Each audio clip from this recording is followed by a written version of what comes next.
Hey, if you were watching Hoge Jahns on YouTube, you may have noticed me holding a tall boy in my hand and might have been wondering, Hoge, what are you doing drinking beer on a Tuesday morning? And it wasn't beer. It was Liquid Death. It's actually a can of water, and it's really, really good. Why is the water called Liquid Death? Well, because it will brutally murder your thirst, and the most important thing is their infinitely recyclable tallboy cans are helping to bring death to plastic bottles. And they donate 10% of the profits from every can sold to help kill plastic pollution, which is really important in today's world. And if you think about when you open up a tallboy beer, whenever you drink beer, and how ice cold it feels usually because of the aluminum, well, same thing with the water. It tastes really, really good when it comes out of that cold refrigerator, or if you have it in a cooler full of ice. It's like the coldest water you can get. Liquid Death mountain water. They also have seltzer water. The lime flavor is really good. Make sure you go check it out. Liquid Death. You can find it in your grocery stores. And at first glance, you might be like, what's that beer doing in this area of the grocery store? No, it's just water. Check it out. You can also go get Liquid Death at your local 7-Eleven, your Jewel, Target, CVS. Find a Liquid Death retailer near you with their store locator tool at liquiddeath.com/Adam. Again, that's liquiddeath.com/Adam. What's up? Welcome in. Hoge and Jahns with you as we put a bow on the Bears' loss to the Giants. Turn the page to Week 5 and a pretty decent Minnesota Vikings team. What's up, Johnsy? I don't know about you, Mr. Hoge, but I managed to accomplish something special, I think, with my coverage of the Giants game.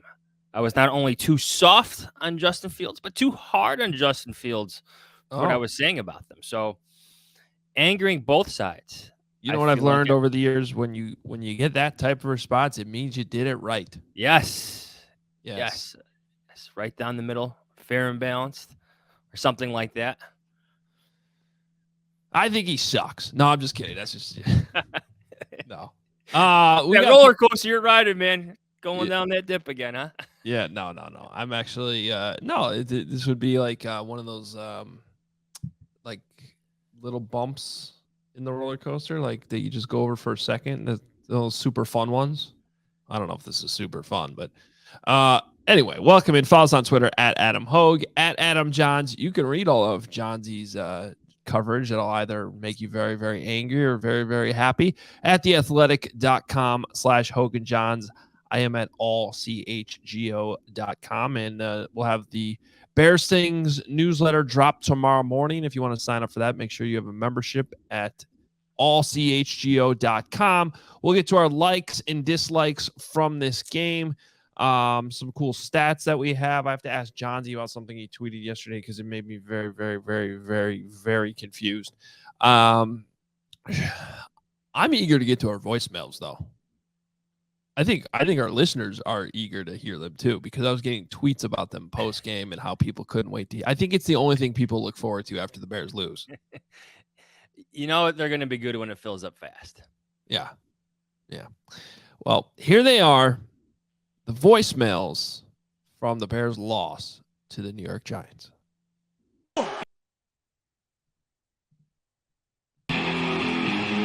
Your ass better call somebody! The Hoge and Jahns voicemail. The Hoge and Jahns voicemail line.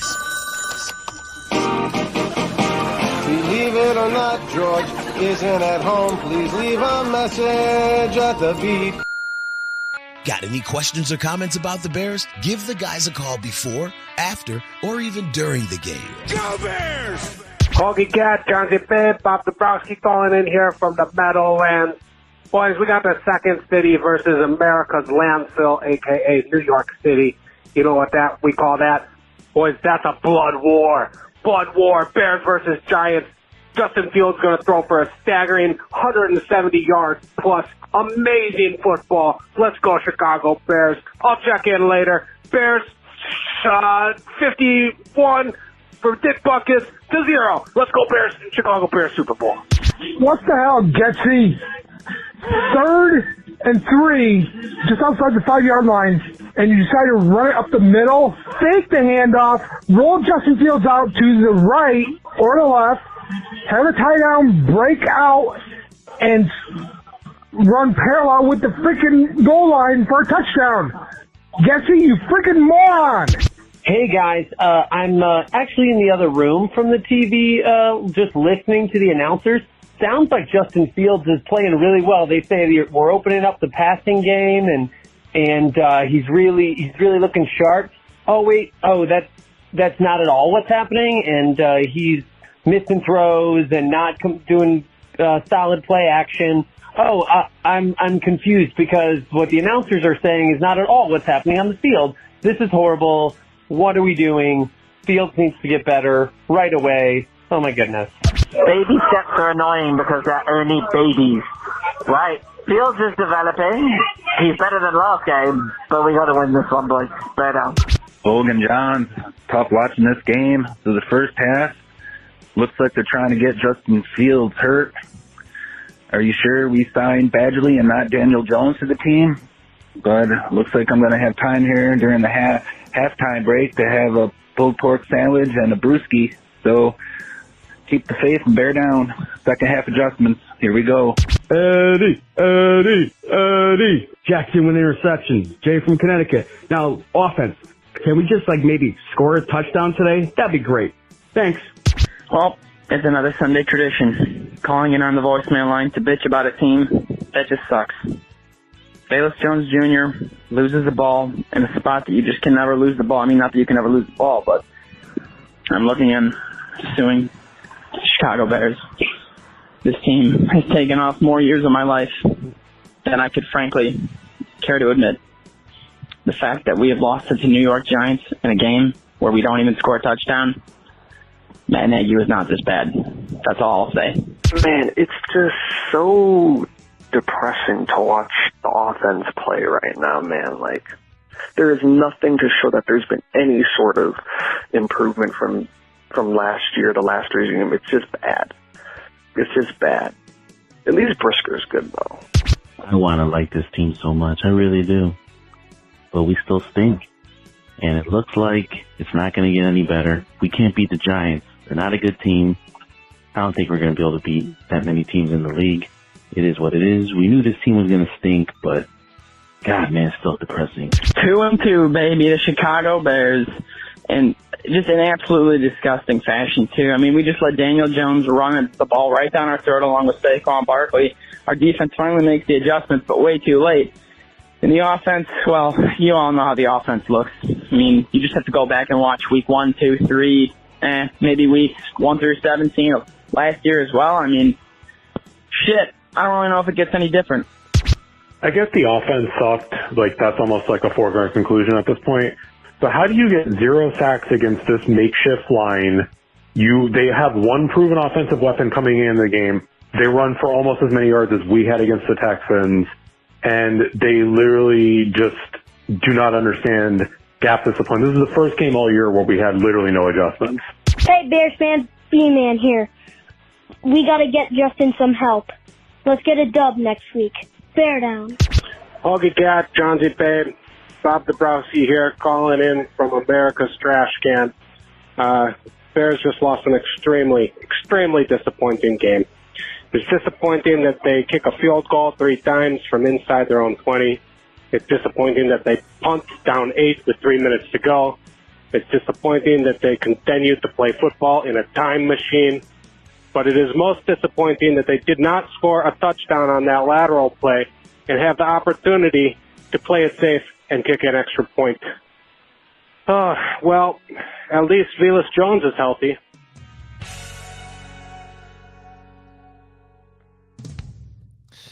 Oh, at least we have Bob, right? I feel bad for B-Man. B-Man's staying positive, man. No, he sounded a little sad there. Yeah, but he was optimistic. He's like, let's just help Justin and, get one next week. Oh, I feel bad for B-Man. Did you understand what Bob said there at the end? Scored a touchdown, then just kicked the extra point? Well, taking the close loss. Right. Just to be completely conservative.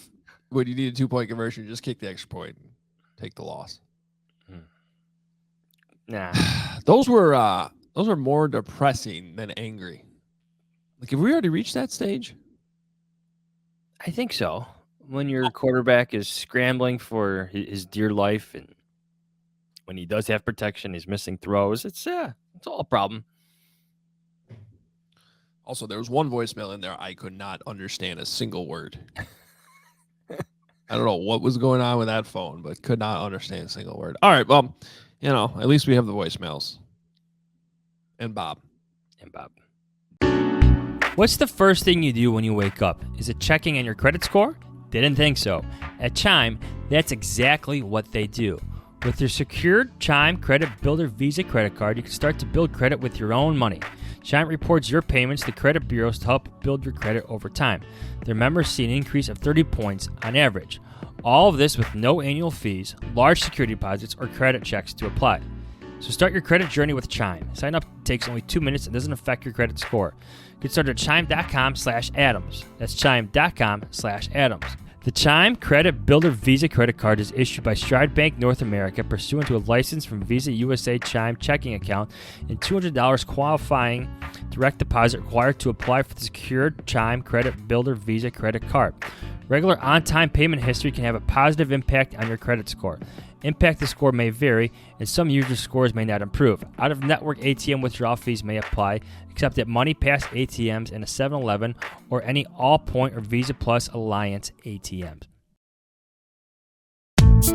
I've had my Helix mattress for a couple of years now and still love it as much as I did when we first got it. I actually had a guest sleep on it this past weekend, and in the morning, they woke up like, "Where'd you get that mattress? What kind of mattress is it?" I said, "It's Helix, and you need to check it out because Helix Sleep is a premium mattress brand that provides tailored mattresses based on your unique sleep preferences. Their lineup includes 14 unique mattresses, including a collection of luxury models, a mattress for big and tall sleepers, and even a mattress made just for kids. And all you got to do is take the Helix Sleep quiz and find your perfect mattress in under 2 minutes. It's really easy. Mine spit out the Dusk mattress right away. They sent it to me. It comes in a box. It's really easy to open, and then the mattress just sort of expands right in front of you. It's actually pretty cool to watch because everybody is unique and everybody sleeps differently, and that's why Helix has several different mattress models to choose from. They're each designed for specific sleep positions and feel preferences. Models with memory foam layers to provide optimal pressure relief if you sleep on your side. They have models that are more responsive foam to cradle your body for essential support in stomach and back sleeping situations. So really, you got to take the quiz. You answer the questions. It's really simple to do, and it spits out the one that you should be sleeping on. Soft, medium, firm, depending on how you sleep, side, back, stomach, however you sleep. You can sleep upside down. They probably have a mattress for that too. So right now, Helix is offering up to $200 off all mattress orders and 2 free pillows for our Hoge Jahns listeners. Go to helixsleep.com/Adam. Again, helixsleep.com/Adam. Take the quiz. Take advantage of this offer. $200 off all mattress orders and 2 free pillows for our listeners. helixsleep.com/Adam. With Helix, better sleep starts now. With MasterClass, you can learn from the world's best minds anytime, anywhere, and at your own pace. You can learn how to cook from Gordon Ramsay, improve your writing skills from James Patterson. You can even learn how to shoot a basketball from Steph Curry. With over 150 classes from a range of world-class instructors, that thing you've always wanted to do is closer than you think. I recently checked out the Texas-style barbecue class, and it was really good. I've been experimenting with smoking a bunch of different meats, using the barbecue a little bit more this summer, and here it was, right there under the cooking section, Texas-style barbecue. Learn how to write anything from a book or screenplay to just a letter. Learn how to communicate with your boss or your family, how to make a dinner worthy of a Michelin star, or just how to make really good scrambled eggs. Whatever you are interested in, there's a class for you. There are over 150 exclusive classes taught by the instructors you know and love. I highly recommend. Check it out. Get unlimited access to every class. And as a Hoge Jahns listener, you get 15% off an annual membership. Go to masterclass.com/firstdown. Now, that's masterclass.com/firstdown for 15% off Masterclass. Hey, after a weekend of tailgating, life is scary when you show up for work Monday pretending that your brain is still functioning. Hey, we all deal with Sunday scaries, right? Sunday scaries are those, oh shit, stressful, nervous, can't sleep, dread feelings. They hit you on Sunday evenings when you think about school or work coming up tomorrow, or just freaking life in general. Unfortunately, you can feel that same pit in your stomach any day of the week. Sunday Scaries CBD gummies were made to defeat the crap that life throws us. These are the perfect CBD gummies for professionals on the grind, super moms, students, party animals, regretful drunk sexters. Let that sink in, and everyone in between. Look, with everything I got going on during football season, I don't really relax well. With the crazy days that go every single week, basically until February, it's hard to shut off my brain and chill. I overthink, stress myself out at sometimes. And Sunday Scaries deliciously cute vitamin-boosted CBD gummies are my must-have because they actually work and they chill you out fast. Look, we all have the right to live scare-free. So whether you need to take the edge off, calm your racing mind, sleep better, or just chill, take 2 CBD gummies every day to keep the scaries away. Let me save you with my 25% discount. Visit sundayscaries.com. Use my promo code THEATHLETIC, all one word, THEATHLETIC, for your discount. That's promo code THEATHLETIC for 25% off at sundayscaries.com. Doesn't this just feel like a season that might get bad? Yes. They lost to the Giants. I know the Giants are 3-1, but I think we can all agree they are vastly overachieving. Yes. That team's not that good. They didn't even have a quarterback in the fourth quarter, basically. They didn't at all. They ran the Wildcat with one of the best players in the game, but still without a quarterback. It was honestly disturbing going back and watching that defensive film. How even late in the game, the eye discipline was so bad. Like just having no clue where the football was. And there's only, I think the coaches were slow to adjust, but at some point the coaches can't do anything if the players are just not going to figure it out. Like you have to take some ownership as a player to figure it out and fix your eyes. And it was just, that was like honestly really. It's great that they didn't allow a touchdown in the second half, but I'm attributing that to them playing the Giants, who didn't have a quarterback in the fourth quarter. I mean, it wasn't good. Well, that's a trend of four games in a row, but the tackling was subpar again. The Giants seemed extremely committed to grounding out that victory, too, by the end of it. Is that a beer? Or is that the new water sponsor? That is the new water sponsor. They want you to think it is beer. No, it's just water in a can. I would love for you to bring that to Hallis Hall in the media room and just start drinking it in the front row. Like during a press conference? Yes. Yes. Maybe I could do it during the what's become the pop bit. Forget the pop bit. Can we stop with that? Enough with the pop bit with Lucchesi. Can we do... I'm not going to name names, but that's pretty much 2 people in the media room that find it funny that keep doing it every week. Oh, can we do the liquid death bit? Yeah, I think this is a better bit. You know, pretend that you're drinking beer. Yes. And then it's really just water. This is good, by the way. In a can, it just tastes, it's just colder. It feels colder. Just like beer in a can. Like a beer. Yeah.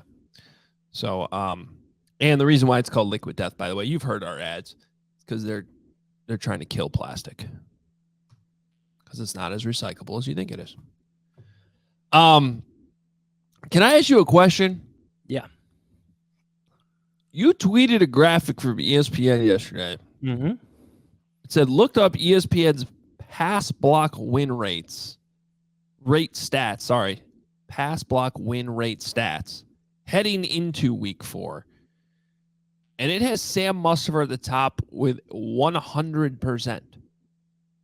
Yes, it did.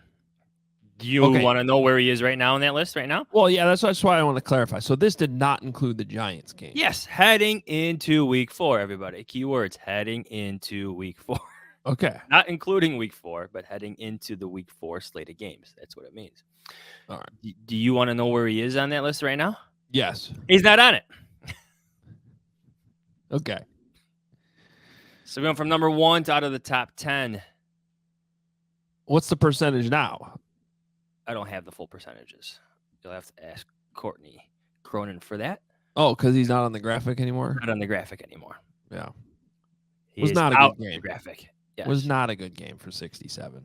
He allowed, according to True Media, which logs all the Pro Football Focus data, and whatever, criticize it if you want. We do all the time. But I think the eye test matches the stats here. So heading into, that means before week 4, Sam Mustipher had allowed 2 pressures and 1 hurry and 1 hit. Look, how they break up pressures and hurries, that's on Pro Football Focus. But against the Giants, he allowed 1 sack, 4 pressures, 4 hurries, and 1 QB hit. By far his worst performance of the year. By far. I found it interesting that Matt Eberflus came out so quickly yesterday. I think it was in his opening statement and was like, and this is the offensive line we're going to go with going forward. Right after talking about Cody Whitehair being out. Here's a guy who won't tell us anything about who's ever playing, and he's just like, this is our offensive line. I'm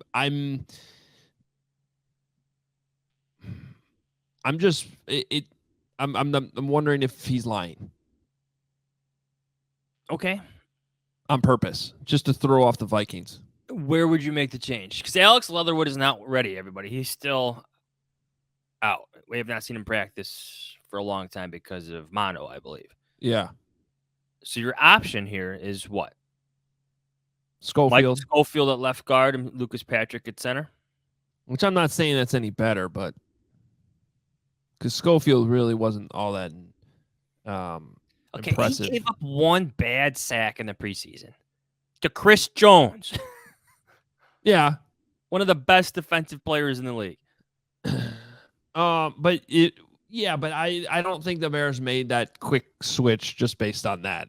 Well, I think it was a part of it. It was awful. Well, sure. Well, they got to figure out a way to.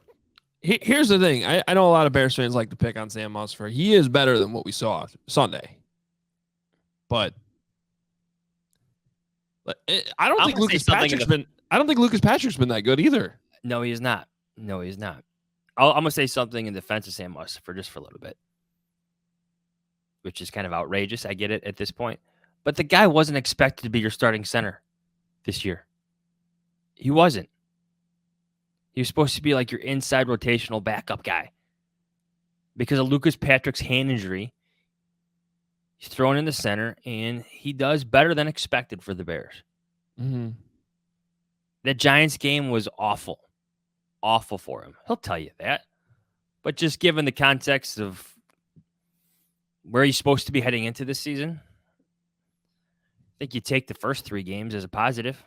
Big step back in the 4th, but in the general context of things, not too bad from Sam Mustipher. I kind of had to catch myself yesterday of being too critical of Justin Fields for sometimes running into pressure when he could have just stayed in the pocket. He did that again, yes. Because, and there's 2 specific plays I can remember where he basically had all day if he just stays right there. But that's easy for me to say when basically the rest of the game, the Bears offensive line keeps continually allowing interior pressure. So that's hard to blame him for 1,000, 2, 1,000, 3. Okay, I got to go. When really he didn't have to on those couple plays. But when the whole game you're getting guys coming up the middle in your face, and that's like the worst place to get pressure is interior pressure, then, it's hard for me to be too critical on that. You posed that question to Matt Eberflus yesterday, and I thought he had an interesting response. I'm going to read it. And I quote, this is Matt Eberflus. I think it's just pocket presence as he gets more experience. He did a nice job of riding the pocket a couple of times, staying in there and delivering the ball for sure. We talked about those plays. That's just more experience. More experience on the job, and he's going to get better at it. You think he gave his offensive line kind of a free pass there? Well, I thought there was a couple moments in that press conference yesterday where Matt Eberflus was kind of saying, yo, we get it that it's not perfect. Figure it out, quarterback. The 4 vertical play over the middle to Darnell Mooney? Yeah. Which kind of gets me to the things we like and don't like.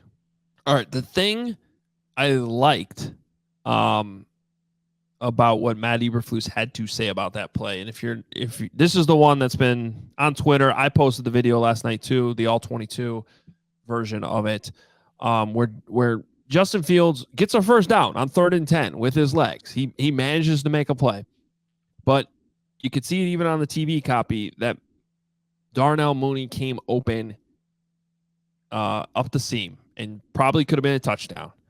Now, what was interesting is both Darnell Mooney and Matt Eberflus said yesterday that Mooney kind of ran the wrong route, that he was supposed to bend it across the formation, not go straight vertical. But Eberflus also acknowledged that Justin had time to stay in the pocket, ride up in the pocket, and get his eyes downfield to Mooney. So that's what I was going to say I like. Not every play in the NFL is going to be perfect. In fact, most plays are not going to be perfect. Something's going to break down somewhere. And the good quarterbacks are able to adjust and still turn something out of it. Okay? So I liked that Matt Eberflus said that. It was basically like, look, man, figure it out. Your guy's not going to run the right route every time. You had time. Get him the ball. Yeah. What I didn't like, though, was what he also said, Matt Eberflus. Fields decided to take it because we were telling him to take the check down or run when they're in that defense. 2 eye safeties. So you're coaching him to not have his eyes downfield is what you're saying. If they're in that defense, look at the check down or run. So it's hard. Again, it's hard for me to get too upset with Justin when he admits in the same answer that they're coaching him not to have his eyes downfield on that play. The early part of Matt Eberflus's answer on that felt like what Matt Nagy once said about Mitch Trubisky, where you have to adjust your throw, not just throwing to places, which they want quarterbacks to do, but adjust to what you're seeing, like on the fly. Remember that? Yes. It became a criticism from Nagy of where Trubisky was placing the ball, where things happen within the play, within the coverage, that change where you should go with things, right? Like kind of on the fly. Patrick Mahomes is exceptional at doing this, right? Just kind of being like a superstar in backyard football, but doing that within the play and where your eyes are supposed to go. That's what that felt like. I'll give you something I liked. I like that Darnell Mooney continues to be detailed with his answers to provide us context of why things don't work. Yes. Like that 1st and 10 play from the 12, where he gave us an extremely detailed answer about how he did the wrong thing. How he chipped when he wasn't supposed to chip. How he was supposed to be one of the first reads for Justin Fields on that play, and that play turned out to be a sack on Justin Fields. Now, I would say, and I wrote this in my takeaways, that one mistake turned into another mistake when Justin Fields didn't let the ball out to the flat to Cole Kmet, who was open.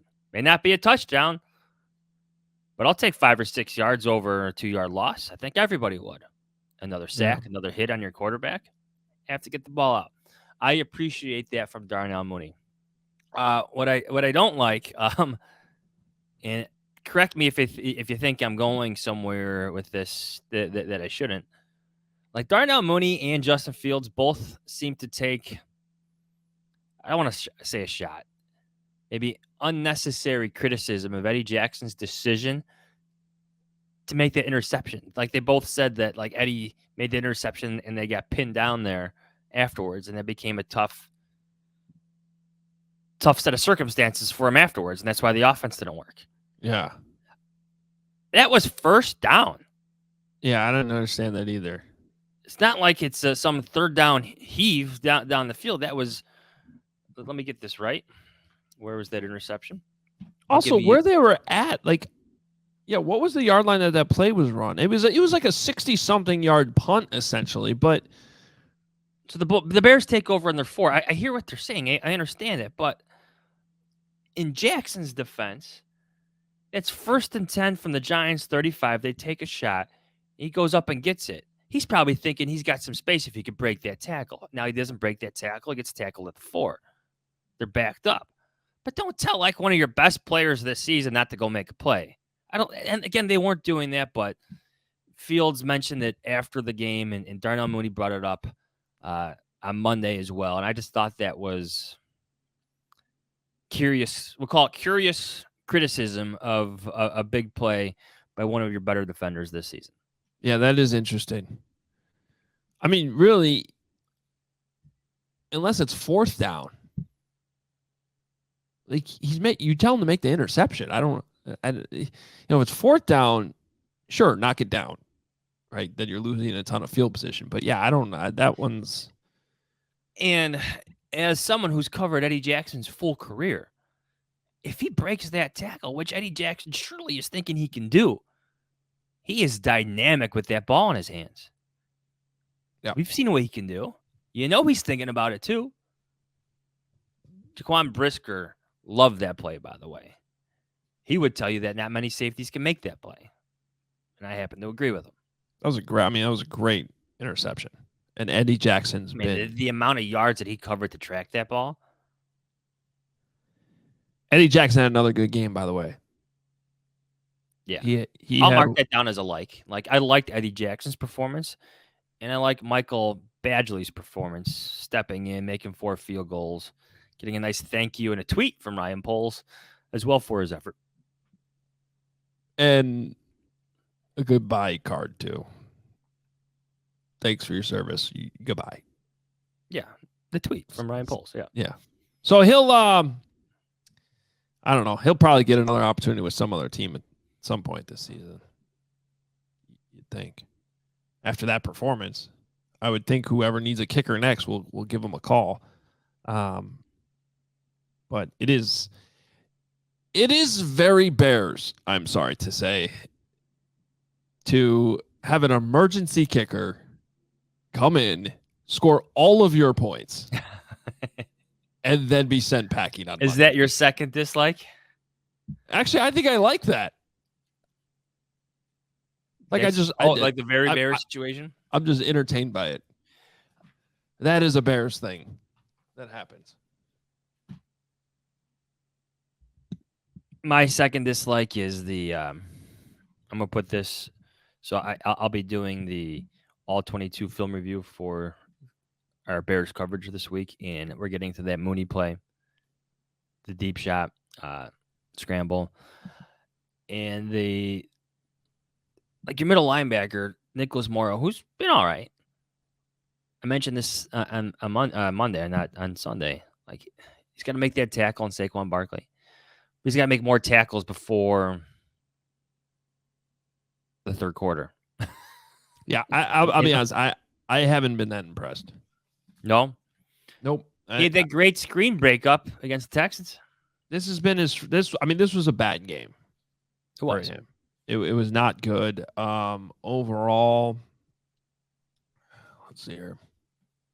He's been fine. He actually had two pretty decent games. before this week, he had been okay. He had been grading out as a starter for me. I didn't think he played that well against the Packers either. But it was fine in the 2 wins against the 49ers and Texans. But this was a bad game for him, in my opinion. I know there wasn't many opportunities. And as you mentioned, there seemed to be an overcommitment to stopping Saquon Barkley. Going back to your eyes comment. But the pass rush, or lack thereof, from the Bears defensive line, it's a problem. Yes. It's a problem. I'm going through. This is the stat sheet, everybody, from if you're watching in YouTube, it's the longer version of the game. I want to point out, though, that I think Justin Jones has been playing okay. Yes. I think he's been pretty solid. The problem is he's not getting much help. He had 2 quarterback hits, and let's go back to the ESPN pass block win rate stuff. And amongst run stops, he's ranked 9th amongst defensive tackles. And where is he here? Let's see if I can find it. Oh, he was better ranked with his pass rush, I think, going into this game. Well, there wasn't much of a pass rush at all. No, there wasn't a lot of opportunities. Daniel Jones, what did he attempt by the end of it? It's only 13 attempts, 8 completions, 71 yards. Windy day, wanted to beat the Bears on the ground. Well, look, that was one of the areas going into this game where you had a team, the Giants, that could not rush the passer and were giving up sacks at an alarming rate. So you couldn't come into New York and be like, "Oh, we're going to give up 6 sacks and we're only going to get 1." You're not going to win that football game. You should have been. I actually think that this is one of the more concerning areas for this defense going forward the rest of the season. I'm struggling to see how it's going to change. And I would argue that they're not seeing much from Dominique Robinson and Travis Gibson at this point. But for me, Al-Quadri Muhammad's on the field too much for a guy who's not really producing and was frequently one of the people who had his eyes in the wrong place, in my opinion. He's supposed to be Eberflus's guy. Yeah. I just pulled up his game logs from True Media. Oh, just lost it. Want to hear what his production is this season? Al-Quadri Muhammad? Yes. Go ahead. Nothing. What? There is nothing. There's just nothing.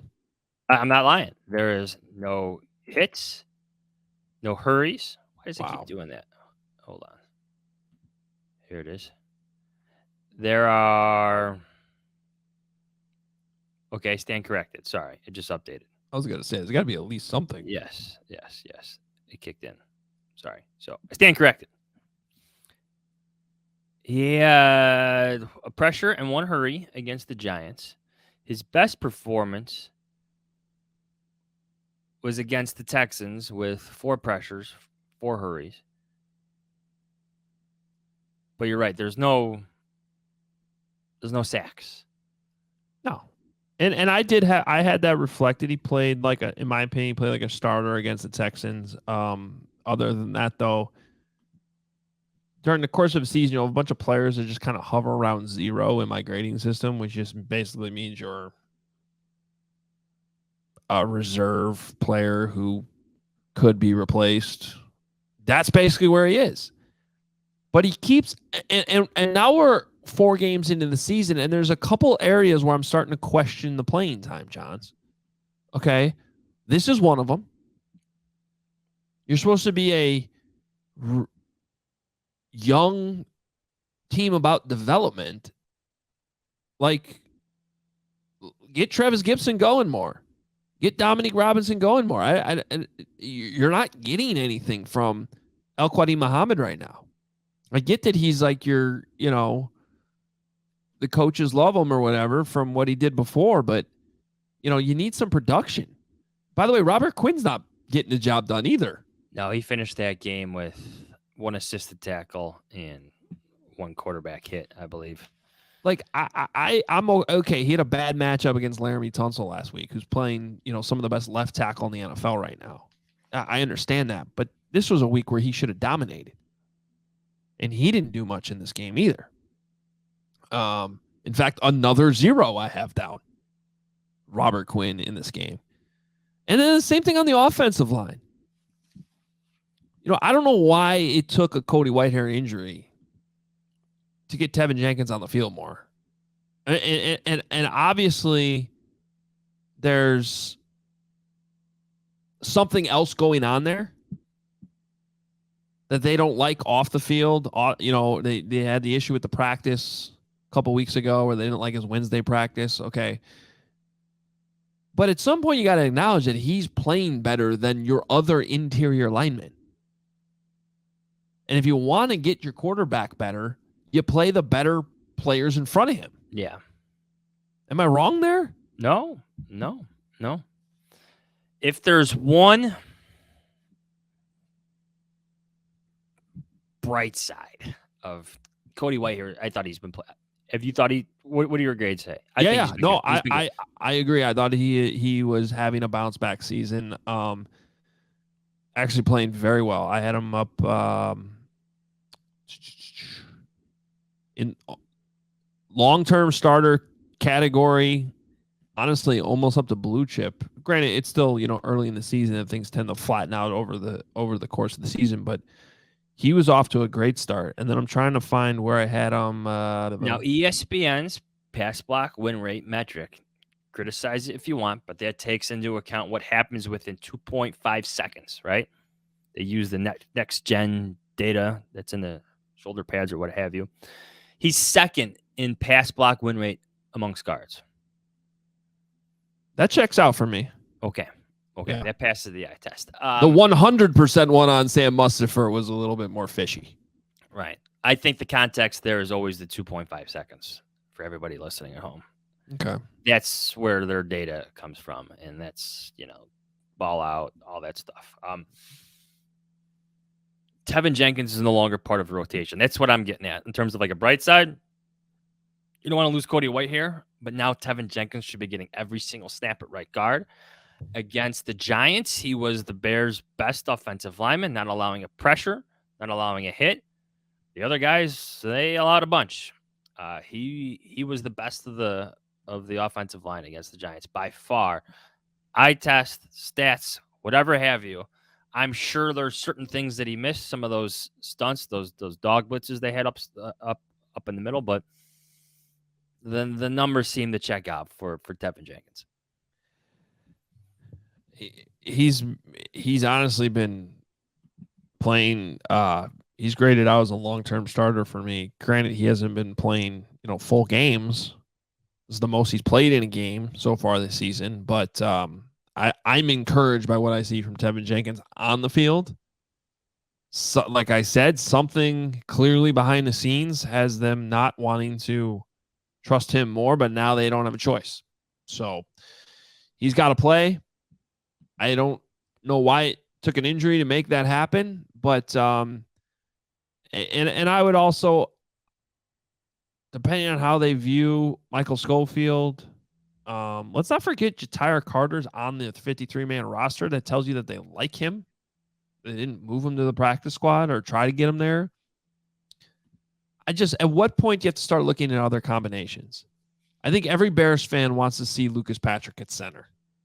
And it's not like he's dominating at guard right now. Is he better off? Just forget Justin Fields for a second. Is he better off playing center? Will he play better for you if he's playing center? I don't know, but I think people want to know the answer to that question. Yeah. But then the question is, who do you play at guard? Meanwhile, it was good news that Cody Whitehair will not be out for the year. He didn't look good leaving the locker room, I'll tell you that. Just in terms of, he had this huge brace on his entire leg. Yeah. Well, stabilized that was the knee. Precautionary. They had to get him home to Chicago. Yeah. Oh, it couldn't be a comfortable flight for that big guy with your leg extended like that. But yes, doesn't sound like a trip to season-ending IR is in the cards for Cody White here, if you're going to believe Matt Eberflus. And again, I want to give him the benefit of the doubt because he hasn't lied too much as opposed to some other coaches who would lie about injuries and what have you. Well, like Matt Eberflus is like, I'm just not going to answer that question, which, okay. Better than lying. He avoids lying. He avoids lying. I think, though, if you... Like, at what point does saying a guy is day-to-day for a month qualify as lying? Yeah. You know what I mean? I understand if you're going to do that with, like, soft tissue injuries because those things could be hit or miss. You just saw that play out with Helix Jones, who had a setback. I think we established that in the last week that he definitely had a setback. But at least he's not saying that he has shin splints when in reality he's about to have surgery on his leg.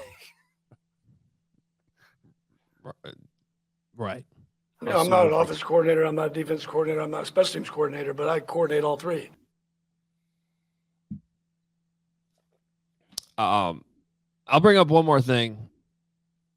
Why'd you point at your head? John Fox. Sexy. Corey Wooten, yesterday on the Monday edition of the CHGO Bears podcast, brought up some questions about Alan Williams' play calling on defense and already questioned whether or not Matt Eberflus should take that on. And I think it is worth monitoring going forward. I've been on record that I prefer my head coaches to not have to deal with play calling duties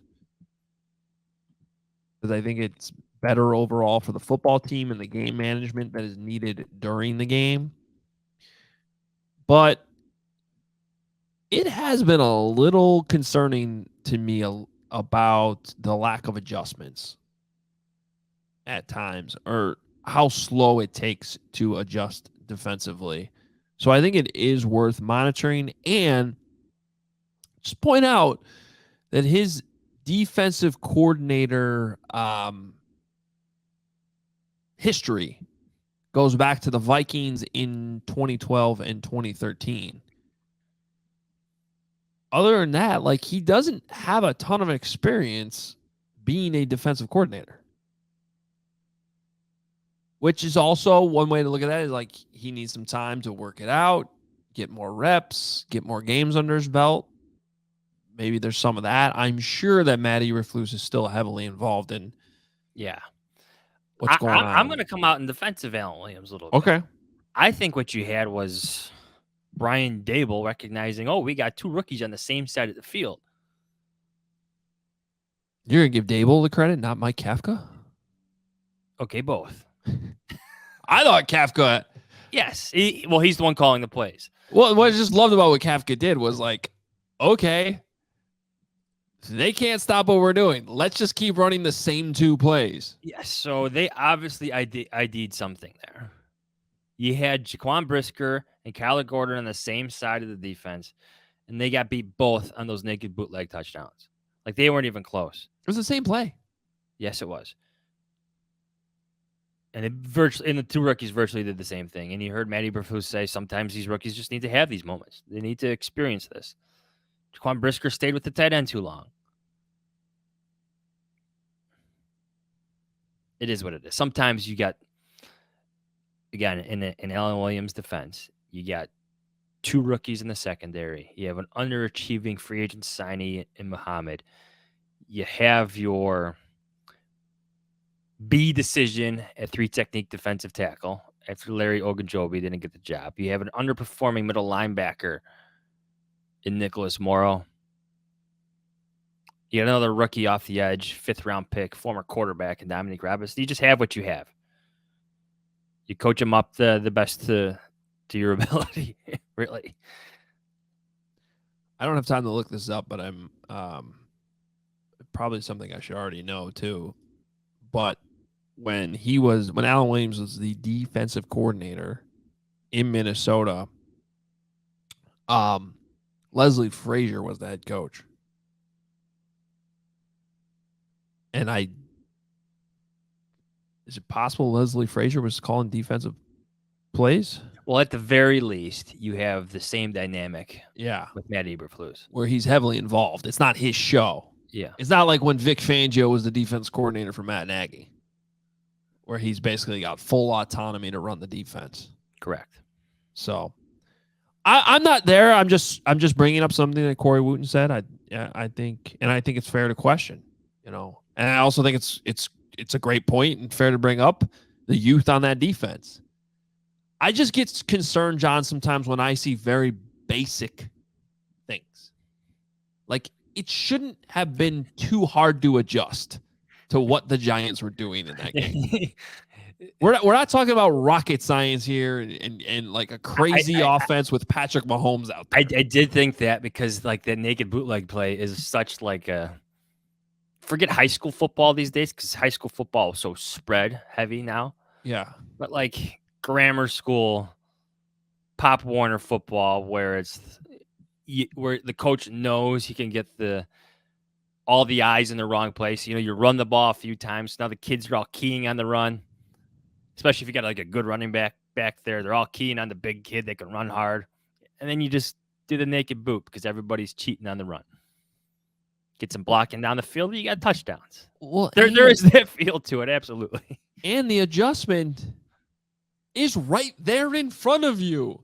It's what teams have done to your quarterback since week 1. They have that boot covered on Justin Fields now. It's part of the problem Luke Getsy's having on offense right now. And so that's what I mean by, like, I get that there's young players out there, and that is a fair excuse/reason. But it wasn't that complicated what the Giants were doing. It really wasn't. You know what I noticed, too, a couple times? They were getting to the line of scrimmage early enough that the headset was still on, and you could tell that, Daniel Jones is literally at the line of scrimmage like this, getting a check. Before it goes out, yeah. Yeah, because they could already read the defense. It's almost like college where you check to the sideline and you get the play that you're actually going to run once they see how the defense lines up. Like, that's harder to do in the NFL, but you do have the headset system, and he was doing that. So, smart operation. Smart coaching. Brian Daboll, Mike Kafka. We talked about it last week. Yeah, what could have parallels between these two franchises. It'll be interesting to watch over time. See, I understand it looks bad after this week. About the burp here, excuse me, coffee burp coming. Oh boy. But I'm not going to get too over. Like, it's been 4 games. It's not overanalyze this. But in 2 years, I still think we'll be looking at the Giants. Yes, the Giants. Yeah, just like we did the 49ers. The Giants are very similar to the Bears. Extremely. They still have to make the decision at quarterback. Yeah. They may have beaten the Bears with Daniel Jones, but next year, I don't think Daniel Jones is on that team. Probably not. And you could tell the way that they were running things offensively. They don't trust him. They lost. The Giants did to the Bears what the Bears did to the Texans last week. 8 completions, 71 passing yards or whatever it is. Just run the ball down their throats the entire game. They're not that good. Yeah. Well, the one difference is the Giants blitz the hell out of Justin Fields. Yeah, well, there's that. Beat him up pretty good. Which is maybe another adjustment the Bears need. Although, they did do the Bears did do more run blitzing in that game. With Eddie Jackson. Yeah, they started bringing Eddie Jackson downhill. That was an old school football game. And you watch some of these formations, it's like 9-man boxes. Can you not run into a 9-man box, by the way, on 3rd and 2 twice in that game? And then they condense things further too. They're like in one of those plays, they motion St. Brown in. Yeah. So now feels like there's 30 guys in the box. I think Larry Borum lost poorly in one of those 3rd down runs though. The 3rd and 2 at the end. Yeah, so he actually got up to the second level and then completely whiffed. But this gets back to in-game adjustments, Johns. So, and it was another question I asked Eberflus yesterday when it came to the punting decision. It's great you got the stop, but I wanted to know about the logic of thinking you were going to get the stop when you hadn't stopped the run the entire game. And so I get you go into condensed formations. You're bringing in more of the defense. you're going to run in some heavy boxes that way because you just have more bodies in there. And your thinking is, okay, we'll block them, right? We got a hat on a hat. We'll just block them. But were you paying attention to the game? Those interior linemen weren't playing well. And so that again, I think raises some questions just about like understanding what's happening in this game that you are coaching in. You talking about his decision to kick it in the final 2 minutes? Well, I was talking about that to begin with, but what I'm talking about now is the play before that when it's 3rd and 2. Oh, yeah. Okay. And you run into a 9-man box when, yes, you think you have the numbers, but in reality, those numbers haven't been playing that well. Yeah. Should anybody be surprised that one, and I think there's actually a couple questionable blocks on that play, but did you really think you were going to go like block up all 9 guys in that box on that play to get 2 yards? You're just hoping to ground out 2.5 yards. And that's where things just get so conservative. Again, this goes back to a couple decisions we talked about the week before. When are you going to give your quarterback a chance? I think the Bears missed David Montgomery a bit. Yeah, I do too. I want to put that out there as much as I just wrote an article saying how Khalil Herbert fits the Bears offense. And I still believe that. But when Trester Ebner came in, I saw a lack of patience. Like that 2-yard loss where he tried to spring it outside when he probably should have, as Matt Eberflus would say, to use his words, probably press the line a little bit and wait for those lanes to develop on that outside zone scheme. I know what player you're talking about, and I would also add to that, even if you do keep it outside, I think Khalil Herbert gets 2 yards instead of losing 2 yards. Okay. Yeah. So David Montgomery was going through pregame workout. I think that's a good sign. Tough player, tough mindset. A guy who still embodies what you want to be offensively. Maybe a week or 2 away. Yeah. All right. Well, good stuff as we break down this loss. Appreciate all the voicemails that came in. We will be back Thursday to preview another game. Things are going to speed up here because you got the Vikings Sunday, and then bam, you're playing Washington at home next Thursday. So we're going to have 2 games coming up here real fast. The Vikings are an interesting team. We'll break down. They're 3-1. They have some holes, but we'll save all that for Thursday's preview episode for this Bears and Vikings game. A rare early October trip to Minnesota. Yep. It's like the first time in 16 years or something. And I'm not going. Me neither. No. Got some family stuff to take care of this weekend.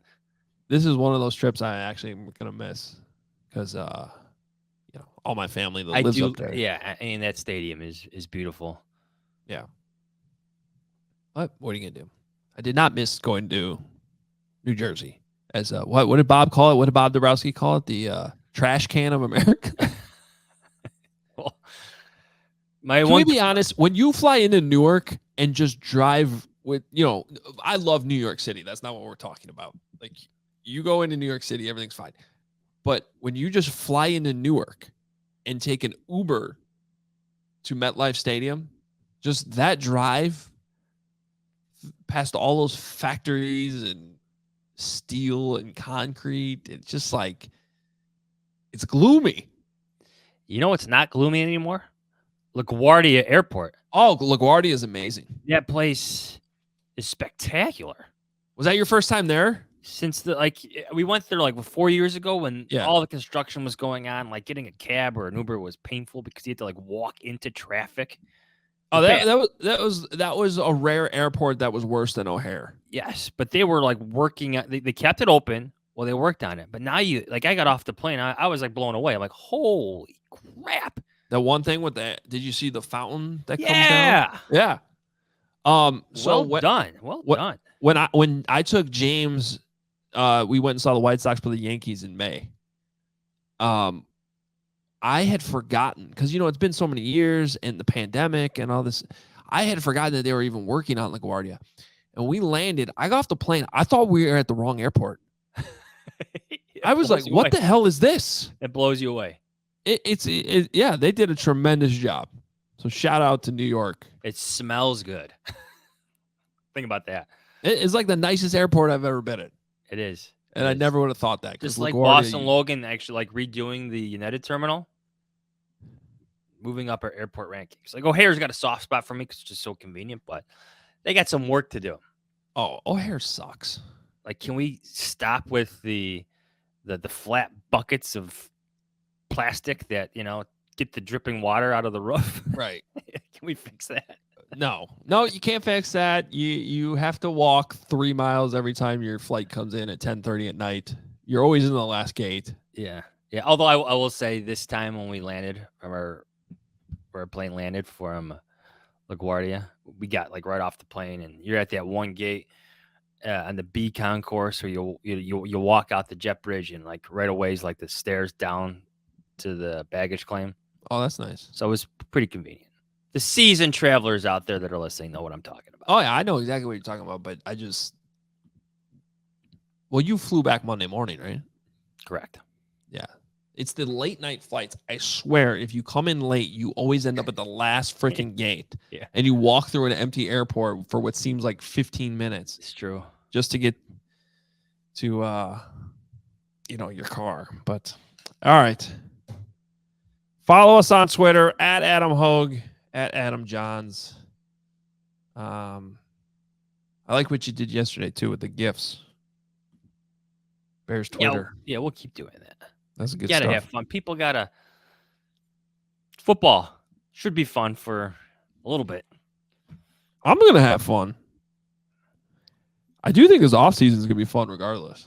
Oh, it's gonna be busy. So at least we got that to look forward to. They're 2-2, by the way. They're still a 500 football team. Like the entire NFC West. Yes, that's true. We did this yesterday. Maybe we can do this Thursday. I started going through the schedule though, and because you adjust and you see which teams are actually good, which teams are not. I was struggling to find 5 more wins to get to the over 6.5. I'd landed on 4. Well, games like this against the Giants change your perception because that's a win. That's one you count to get that over. Yeah, the Giants aren't that good, but the Giants felt the same way against the Bears, right? Like. They were like, this is a game you got to win. So speaking of gifts, you got that Spider-Man one, right? Where they're pointing at each other. Yep. This applies here. They're very, very similar franchises, and the Giants got the win, so good for them. All right, we're out of here. Make sure you are reading Johnsy on The Athletic, theathletic.com/Hoge Jahns. You can find me at allchgo.com. Bears Things newsletter in your inbox tomorrow morning if you're signed up for it. And make sure you check out our merch at obviousshirts.com. Hoodies, winter hats, all types of things for you as the weather starts. It's been cold. What the hell's going on? We usually get some warm weather in the fall. Although today's supposed to be pretty nice. Today's supposed to be nice. Friday's supposed to be cold, but next week looks in the 70s. Yeah, Friday night looks like a cold game. Yes. We got Marmy and Academy Friday night. Rebound week. Got to get a win, Johnsy. Got to get a win. All right, we're out of here. We'll talk to you Thursday. See ya.